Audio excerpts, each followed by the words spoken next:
Hello student, आज हम देखेंगे क्लास 10 के मैथ का अगला क्वेश्चंस, जिसमें हम 3 क्वेश्चन बता चुके हैं एक्सरसाइज 3.3 में। आज क्वेश्चन नंबर 4 के बारे में देखेंगे। क्वेश्चन नंबर 4 लिखा है कि एक नगर में टैक्सी के भाड़े में एक नियत भाड़े के अतिरिक्त चली दूरी पर भाड़ा सम्मिलित किया जाता है। 10 किलोमीटर के लिए भाड़ा 105 रुपये तथा 5 किलोमीटर के लिए 155 रुपये है। 5 नहीं है, 15 किलोमीटर के लिए 155 रुपये नियत भाड़ा प्रति किलोमीटर के हिसाब से बताइए। ठीक है, तो हम पहले इसमें मान लेंगे। क्वेश्चन नंबर 4 है ये, क्वेश्चन नंबर 4। तो इसमें हम लिखेंगे कि माना नियत भाड़ा x तथा प्रति किलोमीटर भाड़ा y है। ठीक है ना, नियत भाड़ा x तथा प्रति किलोमीटर भाड़ा कितना है y। तो अब देखिए, नियत भाड़े की बात कर रहा है तो 10 किलोमीटर वो चलता है। ठीक है, अब 10 किलोमीटर के लिए भाड़ा लगता है 105 रुपये और 15 किलोमीटर के लिए भाड़ा लगता है 155 रुपये। तो नियत भाड़ा का मतलब क्या कि आप 1 किलोमीटर जाएंगे तो आपसे मान लीजिए कि नियत भाड़ा 10 रुपये है, तो 1 किलोमीटर जाते हैं तो 10 रुपये वो लगेगा, और पर किलोमीटर के हिसाब से मान लीजिए 5 रुपया है, तो 1 किलोमीटर का दाम कितना हो गया 15 रुपया। यदि आप 2 किलोमीटर जाते हैं तो 10 वाला तो फिक्स है 10 रुपया, लेकिन 2 किलोमीटर का 5 दूनी का 10, टोटल हो गया 20। इस तरीके से इसको काउंट करना है। तो यहाँ पे आप देखिए, तो प्रथम शर्त से 10 किलोमीटर चलता है तो x + 10y हो जाएगा।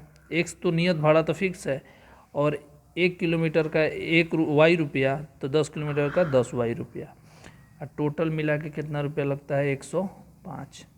प्रतिस्थापन विधि से सॉल्व करना है, इसलिए हमें x = यहीं पे लिख देंगे 105 - 10y। ये हो गया फर्स्ट। फिर द्वितीय शर्त लिखेंगे। द्वितीय शर्त से x + 15 किलोमीटर चलता है 155 रुपये लगते हैं। कितना लगता है 155 रुपये। तो x का वैल्यू हम इसमें रख सकते हैं। x का मान समीकरण 1 से रखने पर, तो रख दीजिए x के जब कितना 105 - 10y + 15y = 155। ठीक है, x के जगह पर 105 - 10y यहाँ पे रख दिया हमने, और प्लस 15y या प्लस 155। अब यहाँ से आप देख सकते हो 105 को उधर लेकर जाएंगे, यहाँ 15 में से 10 गया 5y, और 155, ये 105 इधर गया तो -105, कुल मिला के कितना हो गया 50। तो y = कितना हो गया 50/5 माने 10 रुपया। मतलब यही आपसे पूछा है पहला कि कितना रुपया 1 किलोमीटर पे कितना रुपया लगेगा, प्रति किलोमीटर का भाड़ा बताइए। तो प्रति किलोमीटर का भाड़ा कितना हो गया 10 रुपया। ठीक है, और नियत भाड़ा हमें चाहिए, तो y का मान रख देंगे। y का मान समीकरण समीकरण 1 में रखने पर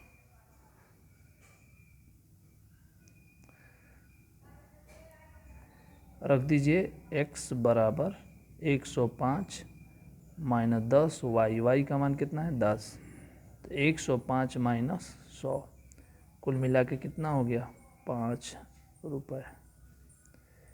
ठीक है, तो नियत भाड़ा कितना हो गया 5 रुपया, और प्रति किलोमीटर का भाड़ा कितना हो गया 10 रुपया। ये क्वेश्चन आसानी से सॉल्व कर लिए हम लोग।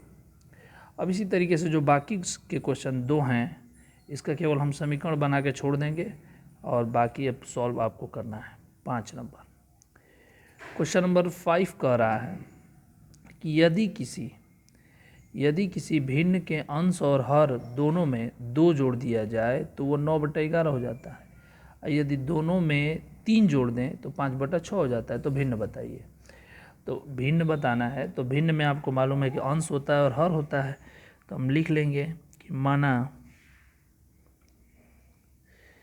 किसी भिन्न का अंश x तथा हर y है, तो भिन्न कितना हो जाएगा, x/y। इतना समझ में आ गया होगा।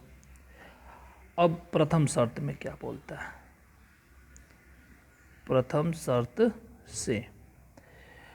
शर्त से बोलता है कि यदि हर अंश और हर दोनों में 2 जोड़ दिया जाए, तो अंश में भी हम 2 जोड़ देंगे, हर में भी हम 2 जोड़ देंगे। तो अब ये जो नया वाला भिन्न है वो कितना हो जाता है, 9/11। ठीक है, तो इसको इक्वेशन बना लेते हैं पहले तिर्यक गुणा करके। तो यहाँ से कितना हो गया, 11x, फिर 11 दूनी के 22, 9y, 9 दूनी के 18। ठीक है, तो x वाला ही भाग हम निकाल देते हैं। तो 11x, 9y प्लस 18, ये इधर गया तो -22। तो 11x बराबर 9y, 22 में से 18 गया तो -4। तो x बराबर हो गया 9y -4 बटा में 11। इक्वेशन नंबर फर्स्ट, एक इक्वेशन बन गया। अब हम दूसरा इक्वेशन हमको बनाना है, तो द्वितीय शर्त पे हम चलेंगे। द्वितीय शर्त में कहता है कि यदि दोनों में 3 जोड़ दें, दोनों में क्या 3 जोड़ दें, तो द्वितीय शर्त से दोनों में 3 जोड़ दीजिए, तो x + 3 y + 3। तो इस बार कितना हो जाता है, 5/6। क्रॉस मल्टीप्लाई यहाँ भी करना है आपको, तो कितना हो जाएगा, 6x, 6 × 18, 5 से करेंगे तो 5y, 5 × 15। ठीक है, अब हम x का वैल्यू यहाँ पे निकाले हैं, जो कि रख देंगे 9y - 4/11।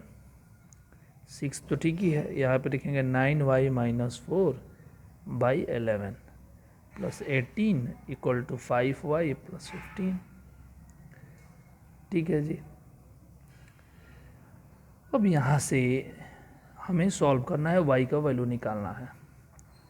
तो y का वैल्यू हम निकाल सकते हैं। यहाँ से कितना हो जाएगा, कैलकुलेशन कितना हो जाएगा, 6 × 9 = 54, 6 × 24, y यहाँ पे है 24 बटे में 11, 5y + 15, ये 18 इधर -18, तो इधर कितना हो गया, 5y - 3। तिर्यक गुणा हो जाएगा, 54y - 24 = 11 × 5 = 55, y 11 × 3 = 33। तो ये 54y उधर गया तो कितना हो जाएगा, 55y - 54y, 33 इधर आ गया तो 33 - 24, तो इधर हो गया y = 33 में से 24 को घटाएंगे तो कितना हो जाएगा, 9। तो ये हो गया आंसर, तो नहीं बोलेंगे इसको। अब y का मान समीकरण 1 में रखने पर रख दीजिए, तो x = 9y - 4/11 है, तो 9y का मान हो गया 9 - 4/11, तो 81 - 4 बटे में 11, 81 में 4 घटे 77 बटा में 11, 11 × 7 = 77। तो भिन्न हो गया। भिन्न हमें बताना है x/y, x का मान कितना है 7, y का मान कितना है, भिन्न हो गया x, y का मान कितना है, यहाँ पे आया है 9। तो ये हो गया आपका आंसर।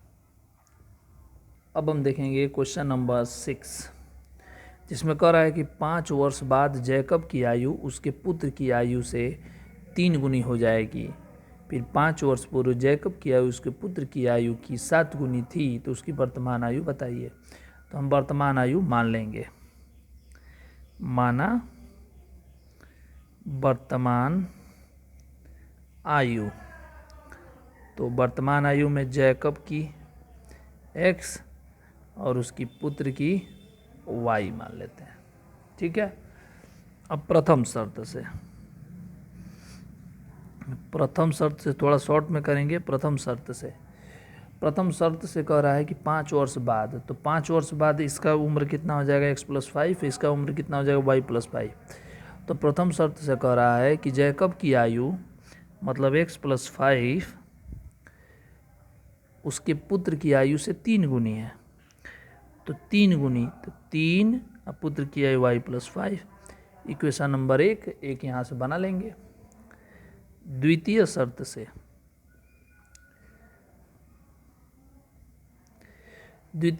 से क्या होगा, तो द्वितीय शर्त से कह 5 वर्ष पूर्व, तो x-5 और y-5, तो क्या हो जाती है 7 गुनी थी। तो यहाँ x-5 इक्वल टू 7 गुणे y-5, इक्वेशन नंबर 2। अब आपके सामने 2 इक्वेशन है, इससे आप आसानी से x और y दोनों का वैल्यू आप निकाल सकते हो। तो इससे क्या हो जाएगा कि आप x का मतलब क्या जैकब की आयु और y का मतलब क्या पुत्र की आयु निकल जाता है। इस तरीके से आपका 3.3 जो एक्सरसाइज है वो समाप्त हो जाता है। और इसमें हमने जो बताया प्रतिस्थापन विधि, ये ख़त्म। नेक्स्ट एक्सरसाइज में आपको बताया जाएगा विलोपन विधि। विलोपन विधि से हम एकदम सेम ऐसे ही इक्वेशन रहेंगे, लेकिन हम उसको विलोपन विधि से सॉल्व करेंगे। धन्यवाद।